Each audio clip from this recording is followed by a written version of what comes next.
সুপ্রিয় দর্শক শ্রোতা, সম্প্রতি ঘুরে গেলেন বাংলাদেশের মাননীয় প্রধানমন্ত্রী জনাব তারেক রহমান মালয়েশিয়া থেকে।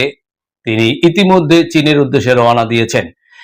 কিন্তু বাংলাদেশের সব সেক্টরের প্রত্যেকটা মানুষের চিন্তা এই যে তিনি মালয়েশিয়া সফর করে গেলেন, এতে শ্রমিক রপ্তানি অর্থাৎ বাংলাদেশ থেকে শ্রমিক পাঠানো মালয়েশিয়াতে, সেই বিষয়ে কি সিদ্ধান্ত হলো, কতজন কি শ্রমিক আসবে মালয়েশিয়াতে, কবে থেকে শুরু হবে এবং কোন কোন সেক্টরে শ্রমিক নিয়োগ হবে, কিভাবে কি হবে, এইসব নিয়ে তারা চিন্তা করতেছেন। এবং যারা অবৈধ আছেন তারা চিন্তা করতেছেন কবে থেকে বৈধতা শুরু হবে, প্রধানমন্ত্রী কি কি আলাপ আলোচনা করলেন বৈধতা করার বিষয়ে, এবং যারা জেলখানায় আছেন তাদের আত্মীয় স্বজন তারা চিন্তা করতেছেন যে কবে থেকে তাদের প্রিয়জন যারা প্রবাসী জেলখানায় আছেন, মালয়েশিয়ার জেলখানায়, তারা কবে দেশে ফেরত যেতে পারবেন এবং কিভাবে যেতে পারবে, এতে সরকার কোনো সহযোগিতা করবে কিনা, সরকার কোনো আইনি ভাবে কিংবা অর্থনৈতিক ভাবে কোনো সহযোগিতা করবে কিনা, এইসব বিষয় তারা চিন্তা করতেছেন। বিশেষ করে ব্যবসায়ীরা, যারা রিক্রুটিং এজেন্সি আছেন বা এই ম্যান পাওয়ারের ব্যবসা করেন, তারা খুব বেশি উদ্বিগ্ন। এবং সাংবাদিকদের কাছ থেকেও আমি শুনেছি যে এইসব আলাপ আলোচনা তারা করতেছেন, কবে থেকে শ্রমিক যাবে মালয়েশিয়া থেকে এবং বৈধতাকরণ, অবৈধদের বৈধকরণ হবে কিনা, এইসব বিষয়ে আলাপ আলোচনা করতেছেন। আমি এখন আপনাদের সামনে সেই বিষয়ে কথা বলবো। জনাব তারেক রহমান এসে কি কি আলাপ আলোচনা করেছেন মালয়েশিয়ার প্রধানমন্ত্রী জনাব আনোয়ার ইব্রাহিমের সাথে, এবং আর কোন কোন বিষয়ে কথা হয়েছে সেই বিষয়ে কথা বলবো। যদিও আর অন্যান্য যেসব বিষয়ে কথা হয়েছে সেই বিষয়ের উপরে আমি আলাদা আর একটা ভিডিও করব। আর এই ভিডিওটা শুধুমাত্র শ্রমিক রপ্তানি নিয়ে বাংলাদেশের মানুষের যে প্রত্যাশা, বাংলাদেশের মানুষ যে বিষয়ে তাকিয়ে আছে, যে কি হলো এই তার সফরে, মালয়েশিয়ার শ্রমিক রপ্তানি হবে কিনা, এই বিষয়ে বিস্তারিত কথা বলবো। শুধু এই ভিডিওটা থাকবে সেই বিষয়। তো এখন কথা হচ্ছে, এই বিষয়ে আলাপ আলোচনা করার আগে আপনারা সবাই আমার দেশি আমার মা, এই যে শ্রমিক বান্ধব বা শ্রমিক প্রবাসীর বন্ধু, প্রবাসী বান্ধব যে আমার এই চ্যানেলটি আছে, ইউটিউব চ্যানেল, সেটাকে আপনারা সবাই বেল সহ সাবস্ক্রাইব করে আমার পাশে থাকবেন এবং আপনারা জানতে পারবেন যে এই মালয়েশিয়াতে লোক কবে কি আসবে না না আসবে, সবকিছু আপডেট আপনারা টাইম টু টাইম আপনারা পেয়ে যাবেন আমার এই ইউটিউব চ্যানেলে। এবং সাথে সাথে আমার যে ফেসবুক পেজটা আছে আমার দেশে আমার মা, সেটাকে আপনারা সবাই ফলো করে আমার সাথে থাকবেন। তাহলে আপনারা সময় মতো জানতে পারবেন মালয়েশিয়াতে লোক কবে আসতেছে, কিভাবে আসতেছে এবং বৈধকরণ হবে কিনা, কবে থেকে বৈধকরণ শুরু হবে, কিংবা জেলখানায় যারা আছে তারা কবে দেশে যেতে পারবে, এইসব বিষয়ে বিস্তারিত আলাপ আলোচনা করব। আপনারা আমার সাথে থাকবেন। তো সম্মানিত দর্শক শ্রোতা, জনাব তারেক রহমান তিনি মাত্র 18 ঘন্টার একটা সংক্ষিপ্ত সফরে তিনি মালয়েশিয়া এসেছিলেন। তিনি যখন নির্বাচিত হয়েছেন, বাংলাদেশের নির্বাচনের পরই যে কয়েকজন রাষ্ট্রপ্রধান তাকে ফোন দিয়েছিলেন, তার মধ্যে অন্যতম ছিলেন এই মালয়েশিয়ার যে প্রধানমন্ত্রী জনাব আনোয়ার ইব্রাহিম। তিনি তাকে ফোন দিয়েছিলেন আমাদের সম্মানিত প্রধানমন্ত্রীকে মালয়েশিয়া ভ্রমণের জন্য। তাই তিনি এছাড়াও ভারত থেকে বা চীন থেকেও তারা আহ্বান জানিয়েছিলেন ভারতে ভ্রমণ করার জন্য এবং চীনে ভ্রমণ করার জন্য। এখানে একটি প্রতিযোগিতা হয়েছিল, ভারত বলেছিল তার দেশে আগে যেতে হবে, আবার চীন বলেছে তার দেশে আগে যেতে হবে। এখন যদি ভারতে আগে যায় তাহলে চীন রাগ করবে, চীনে আগে গেলে ভারত রাগ করবে, সেই জন্য তিনি আগে এসেছেন মালয়েশিয়াতে। মালয়েশিয়া ভ্রমণ করে এখান থেকে তিনি যাবেন চীনে, কারণ চীন হচ্ছে বাংলাদেশের একটা অর্থনৈতিক পার্টনার বা প্রকৃত বন্ধু। যে চীন কখনো কোনো ক্ষতি করে না বাংলাদেশের, শুধু উপকারী করে, উপকার করার চেষ্টা করে এবং সর্বক্ষেত্রে বাংলাদেশের পাশে থাকার চেষ্টা করে। সেই হিসাবে তিনি চীনে গিয়েছেন এবং চীনে অনেকগুলো চুক্তি হবে এবং সেই তিস্তা ব্যারেজের বিষয়ে আলাপ আলোচনা হবে। এই বিষয়ে আমরা যতটুকু জানতে পেরেছি সেই বিষয়ের উপরে আমি আলাদা আর একটা ভিডিও করব। তো এখন যে এই ভিডিওটা হচ্ছে শুধুমাত্র প্রবাসীদের নিয়ে, প্রবাসীরা যে উদ্বিগ্ন আছে বা দেশবাসী যে উদ্বিগ্ন আছেন যে মালয়েশিয়াতে শ্রমিক রপ্তানির বিষয়ে কি কি আলাপ আলোচনা হলো মালয়েশিয়া সরকারের সাথে, সেই বিষয়ে আপনাদের সাথে বিস্তারিত আলাপ করব। এখানে অনেক বিষয়ের উপরই আলাপ আলোচনা হয়েছে মালয়েশিয়ার প্রধানমন্ত্রী জনাব আনোয়ার ইব্রাহিমের সাথে। তার ভিতরে অন্যতম ছিল, গুরুত্বপূর্ণ বিষয় ছিল বাংলাদেশ থেকে মালয়েশিয়ায় কর্মী নিয়োগ এবং তাদের কল্যাণে সহযোগিতা। এই বিষয়টার উপরেও বিস্তারিত আলাপ আলোচনা হয়েছে। তার ভিতরে যে বিষয়গুলো আরো আলাপ আলোচনা হয়েছে তার ভিতরে আরো আছে যে বাংলাদেশের শ্রম বাজার পুনরায় খোলার বিষয়ে আলোচনা করেছেন আমাদের মাননীয় প্রধানমন্ত্রী। তিনি মালয়েশিয়ার সরকারকে অনুরোধ জানিয়েছে শ্রম বাজার পুনরায় খুলে দেওয়ার জন্য, এবং দুইজনই ঐক্যমত্য হয়েছে, মালয়েশিয়ার প্রধানমন্ত্রী এবং আমাদের প্রধানমন্ত্রী দুইজনই ঐক্যমত্য হয়েছেন যে কর্মী পাঠাতে ব্যয় যতটা কমানো যায়, প্রক্রিয়া যতটা স্বচ্ছ করা যায় এবং নিরাপদ অভিবাসন ও কর্মপরিবেশের নিরাপত্তার বিষয়ে তার আলোচনা করেছেন। অর্থাৎ আপনারা জানেন যে বাংলাদেশ থেকে একজন শ্রমিক মালয়েশিয়াতে আসতে গেলেও 4 লাখ, 4.5 লাখ, 5 লাখ এরকম টাকা লাগে, অনেক টাকা। এই টাকা আপনারা যারা মালয়েশিয়াতে না আসছেন তারা জানেন না যে এখানে কত কষ্ট, এই টাকা তুলতে তার কতটা সময় লাগে, কত বছর লাগে।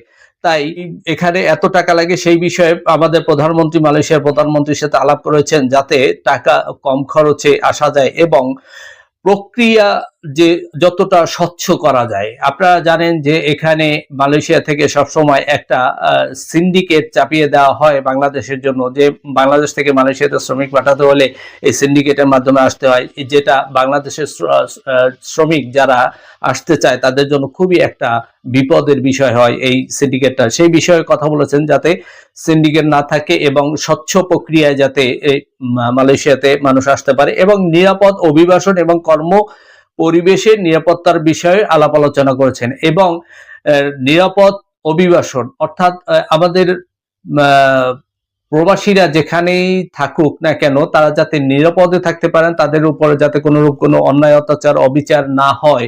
আমরা বিভিন্ন জায়গায় বিভিন্ন সময় শুনি আমাদের প্রবাসীদের উপরে অন্যায় অত্যাচার হয়, সেরকম যাতে না হয়। অনেকে চাকরি করে কিন্তু বেতন ঠিক মতো পায় না, বেতন আটকে দেওয়া হয় বা বিভিন্ন রকম ভাবে ঝামেলা হয়, সেই ঝামেলাগুলো যাতে না হয় সেই বিষয়ে আলাপ আলোচনা করেছেন। এবং কর্মপরিবেশের নিরাপত্তা অর্থাৎ যেখানে কাজ করবেন, বা আপনারা জানেন যে এখানে যারা শ্রমিক আছে তারা বিভিন্ন ধরনের মিল কল কারখানা ইন্ডাস্ট্রিতে কাজ করে এবং কাজ করার সময় তারা বিভিন্ন ধরনের ঝুঁকিপূর্ণ কাজ করে। সেই ঝুঁকিপূর্ণ কাজ করলে তাদের বিপদ হওয়ার সম্ভাবনা থাকে। অনেকের ক্ষেত্রে দেখা যায় মেশিনে হাত কেটে যায়, পা কেটে যায়, বিভিন্ন ধরনের সমস্যা হয়। সেই বিষয়ে আলাপ আলোচনা করেছে যে কর্ম পরিবেশে সেখানে নিরাপত্তা যাতে থাকে, এই বিষয়ে বিস্তারিত আলাপ আলোচনা করেছেন আমাদের প্রিয় প্রধানমন্ত্রী বা মালয়েশিয়ার প্রধানমন্ত্রীর সাথে। এছাড়া আরো যে বিষয়ে কথা হয়েছে সেগুলো হচ্ছে বাংলাদেশের জন্য মালয়েশিয়ার শ্রম বাজার দ্রুত সময়ের জন্য খুলে দেওয়ার জন্য অনুরোধ জানিয়েছেন।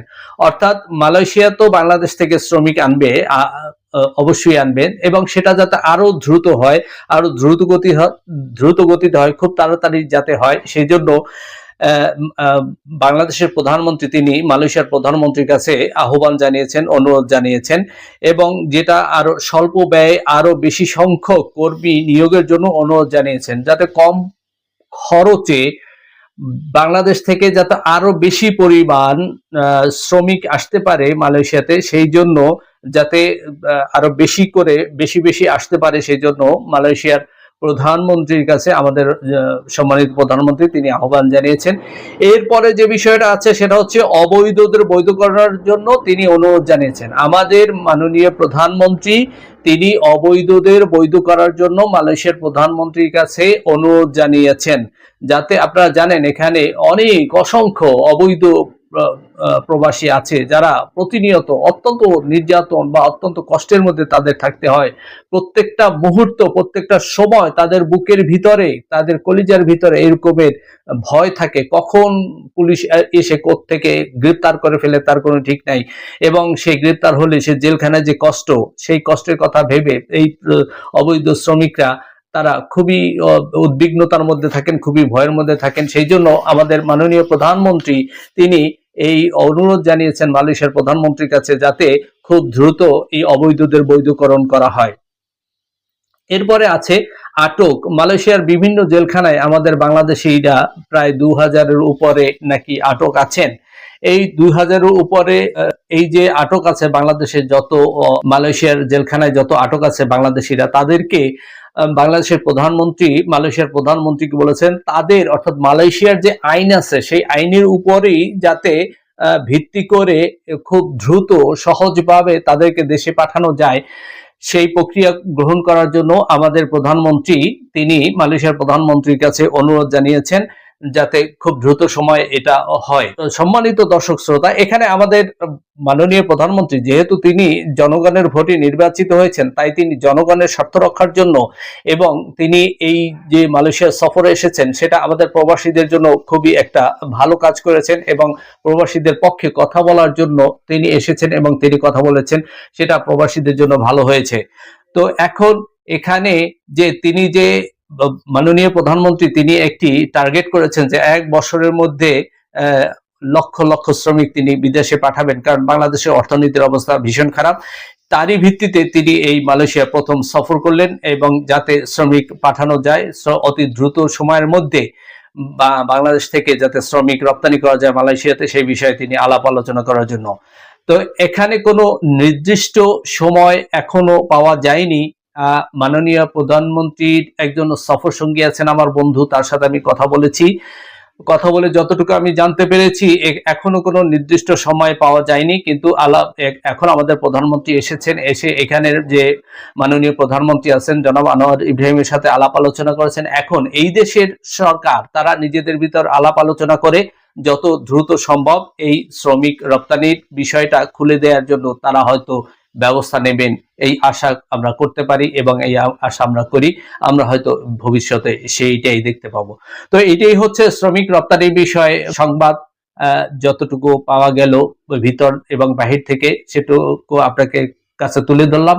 এর পরবর্তীতে যখন শ্রমিক রপ্তানি শুরু হবে, প্রিয় দর্শক শ্রোতা, আপনারা আমার দেশে আমার মা এই আমার ইউটিউব চ্যানেলটাকে বেল সহ সাবস্ক্রাইব করে আমার পাশে থাকবেন এবং আমার দেশে আমার মা এই ফেসবুক পেজটাকে ফলো করে আপনারা আমার সাথে থাকবেন, যাতে দ্রুত সময়ের মধ্যে আপনারা সেই আপডেটগুলো জানতে পারেন, আপনারা সংবাদটা জানতে পারেন যে কবে থেকে কখন থেকে কিভাবে শুরু হবে শ্রমিক রপ্তানি বাংলাদেশ থেকে মালয়েশিয়াতে, সেগুলো আপনাদের যাতে খুব দ্রুত আপনাদের কাছে পৌঁছে দিতে পারি সংবাদটা, সেই জন্য আপনারা আমার সাথে থাকবেন। ভিডিওগুলো লাইক দিবেন, শেয়ার দিবেন এবং কমেন্ট করবেন এবং আমার সাথে থাকবেন। ধন্যবাদ সবাইকে। আসসালামু আলাইকুম ওয়া রাহমাতুল্লাহি ওয়া বারাকাতুহু।